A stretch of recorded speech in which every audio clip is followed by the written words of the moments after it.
Good morning. My name is Michael Simon, and I am chairman of the CAT Operating Committee. When completely implemented, the CAT will receive and process multiple records to create the entire life cycle of events from all of our securities markets.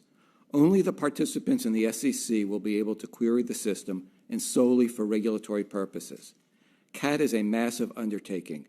We currently receive, as Shelley mentioned, over 105 billion records per day on average, and have processed a single-day peak of 182 billion records. This does not even begin to reflect the volume of data we will receive and store when broker-dealers begin submitting data. Much of the interest in CAT has been on the inclusion of personally identifiable information, as well as on the security and cost of the system. Before discussing these issues, I would like to update you on our progress. You already heard the reasons behind and history of the CAT. I will not repeat that. During the plan review process, the participants conducted a request for proposal and ultimately selected Thesis as the CAT processor. Unfortunately, the relationship with Thesis did not proceed as hoped, and earlier this year we selected FINRA CAT to serve as the successor plan processor. With FINRA CAT now in place, we continue to work diligently with the SEC staff and the CAT Advisory Committee to build and operate the CAT safely and efficiently. The participants began submitting CAT data to the CAT last November. FINRA CAT collects all the data from the participants, validates and links all equity data, and is now on target to validate and link all options data in February. FINRA CAT also is on target to commence broker-dealer testing next month and reporting in April. FINRA CAT has not experienced any production outages or major operational issues. As to PII, this has been a topic of interest and concern. Rule 613 explicitly requires the CAT to be able to identify underlying customers.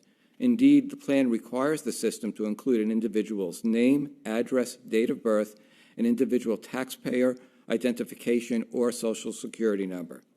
Due to the concerns of including PII and CAT, we have discussed with the SEC and the industry how best to preserve the regulatory benefits of the CAT while addressing legitimate concerns related to the inclusion of sensitive information in the system. Based on these discussions, as noted, last week we requested that the SEC grant exemptions from the relevant aspects of the plan to eliminate Social Security numbers, dates of birth, and account numbers from the CAT. We believe this will reduce the risk profile of data collected and stored in the CAT.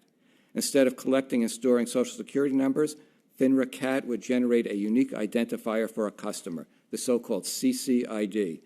This would eliminate the inherent risk of the CAT holding Social Security numbers. Regardless of any exemptive relief, security will always be a top priority in the CAT. To that end, we have instituted safeguards to protect the system and the data within it. CAT LLC has both a Chief Information Security Officer and Chief Compliance Officer who are fiduciaries of CAT LLC. The CAT CISO creates and enforces controls to monitor and address data security issues. The CISO also evaluates if the participants have information security policies comparable to those of the plan processor. The participants in FINRA CAT designed and operate the system in accordance with stringent security standards that Shelley mentioned. The plan processor and independent third parties perform multiple layers of security assessments. These assessments test that the security controls are operating effectively and that the system is free of significant vulnerabilities. Regulators can access the system only over dedicated private lines. The system is designed without any internet-based query function. The system also requires multi-factor authentication, strongly protecting against unauthorized access. Moreover, the system and relevant personnel continually monitor access and use of the system. Lastly, cost. CAT requires a significant commitment of capital, both human and financial. We estimate the CAT budget to be upwards of $75 million a year, not including participant or broker-dealer compliance costs. Even though Rule 613 and the plan specifically provide for joint funding by the participants and broker-dealers, to date the participants have borne all costs. In 2017, the participants sought to implement the fee structure in the approved plan, but ultimately withdrew the filings when it became clear the SEC was going to disapprove them. Because it remains both important and reasonable that industry members contribute to funding the CAT, we are working on an amended fee proposal. In closing, we remain committed to meeting our obligation to build and operate the CAT system and are making significant progress in that regard. We will continue to take all necessary precautions to safeguard this CAT system and the data within it. Thank you for the opportunity to provide testimony today. I am happy to take your questions.